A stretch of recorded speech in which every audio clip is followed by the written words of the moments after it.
Baik, kita lanjutkan kembali dialognya. Mas Tony, jadi apa saja nih catatan dari Pak Presiden mengenai penegakan hukum di Indonesia? Ya, mungkin yang bisa saya share di sini adalah yang pertama, Pak Presiden itu selalu ingin ada asta citanya itu ditegakkan, di mana salah satunya adalah reformasi hukum.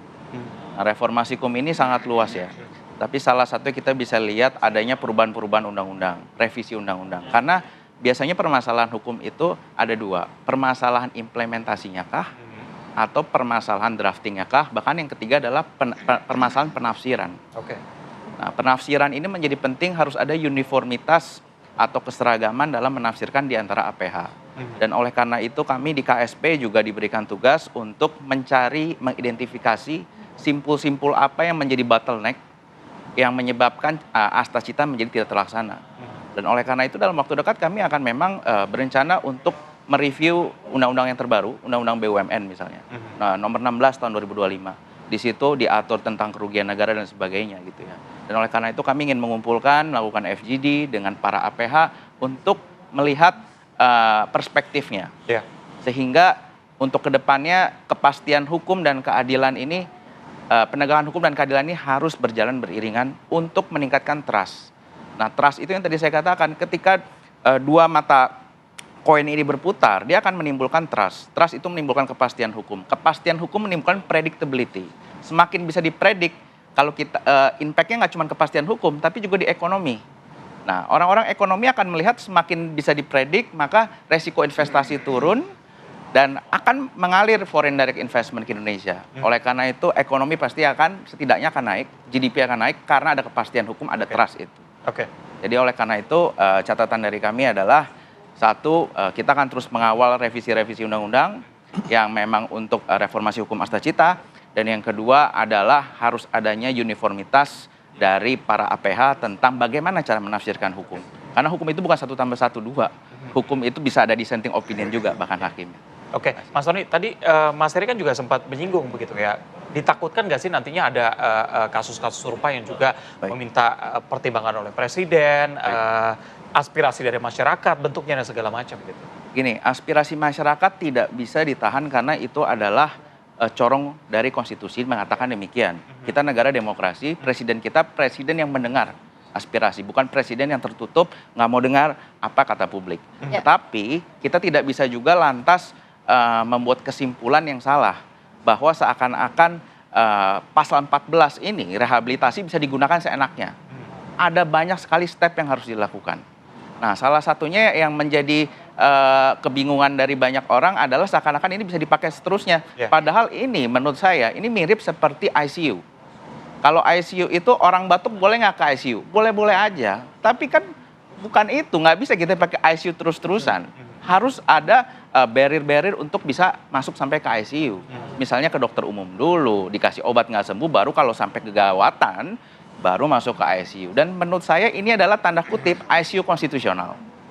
Jadi digunakan ketika keadilan itu dirasa sudah tidak dapat ciptakan keadilan dari penegakan hukum itu. Dan itu yang memberikan bukan Pak Presiden. Itu warga negara memberikannya kepada Presiden dimandatkan secara konstitusi. Bang Antoni, tadi dikatakan ini Presiden mempertimbangkan nggak anggaran yang sudah keluar untuk penyidikan, penyelidikan, sampai ke pengadilan dan lain sebagainya. Akhirnya ujung-ujungnya dapat rehabilitasi dari Presiden. Baik, kepala negara itu memang diwajibkan punya kebijaksanaan, wisdom. Kita nggak bisa kacamata sempit, kacamatanya hanya asas kemanfaatan. Jangan lupa, di sana ada asas keadilan. Keadilan dan kemanfaatan misalnya uang yang dipakai berapa. Tapi kalau uang yang dipakai berapa, kita harus juga compare dengan keadilan. Karena sebagai presiden itu bukan hanya tentang ekonomi Kemenq aja. Ada Kementerian Hukum, ada Kementerian HAM. Ini harus berjalan beriringan. Jadi kalau kita pakai kacamata kuda hanya ekonomi keuangan rugi, tapi keadilan kita injek-injek nggak bisa juga. Oke. Mas Heri, ini nantinya jadi apa ya, ruang polemik hukum baru nggak sih Mas? Jadi orang berpikir nanti ada jalur alternatif nih. Selain selesai di pengadilan, ternyata ada jalur lainnya aspirasi kepada Presiden. Ya, itu yang kita khawatirkan. Pembatasannya adalah jangan sampai ini, mohon maaf ya, jadi seakan-akan obral nanti. Walaupun ini hak prerogatif dari Presiden ya. Itu yang pertama. Yang kedua, menyikapi untuk kasus tipikor khususnya, kita harus melihat pada fakta persidangan. bukan hanya mengacu pada berita acara pemeriksaan. Sehingga putusan pertimbangan amar hukum hakim itu kuat di sana. Terbaca dalam putusan tersebut ya. Sehingga ketika putusan bersalah atau tidak bersalah atau lepas, itu ada kekuatannya di sana. Dan yang kedua, yang kadang kita pahami tapi jarang digunakan asas ini adalah in dubio pro reo. Bahwa hakim itu ketika dia ragu, dia malah mengambil keputusan yang menguntungkan. Ada dulu filsuf dari Inggris ya, William Blackstone, dia mengatakan bahwa lebih baik membebaskan 1000 orang bersalah daripada menghukum 1 orang yang tidak bersalah, akhirnya menderita. Maka itu yang kemudian harusnya dilakukan dan kemudian itu harus ada. Dan yang ketiga menurut saya adalah kita buat misalnya semacam kasus lah ya. Kalau di rumah kita ternyata sering berantakan rumahnya, kita perbaiki, kemudian kita tata ulang, berantakan lagi besoknya, kita tata ulang terus. Apakah itu yang harus kita selesaikan dalam kasus-kasus semacam ini? Harusnya kita carikan apa yang kemudian menjadi penyebab setelah dibersihkan, ditata ulang kok kembali berserakan itu barang-barang itu kan di rumah, entah mainan anak dan lain sebagainya. Ternyata anak kita sumbernya. Nah ini kan harus ditemukan siapa yang menjadi sumber dari kekacauan tadi kan begitu kan? Gitu ya. Apakah proses yang salah itu yang harus ditemukan menurut saya? Jadi tidak hanya sekedar bahwa ini selesai karena sudah diambil keputusannya oleh Presiden, sehingga harapannya tidak ada lagi kasus serupa. Pak Prabowo juga bisa fokus pada asta citanya tadi kan, tidak lagi harus berproses dengan hal-hal semacam ini. Saya rasa itu perlu ya untuk memberikan ketenangan juga dalam berinvestasi. Tapi kita ingat bahwa dalam konteks kita melakukan bisnis harus ada integritas, dilakukan secara transparan dan akuntabilitas. Nah kalau tidak ada 3 hal ini, patut diduga ada upaya untuk melakukan penyalahgunaan kewenangan, perbuatan melawan hukum dan lain sebagainya. Dan itu memang peran dari aparat penegak hukum.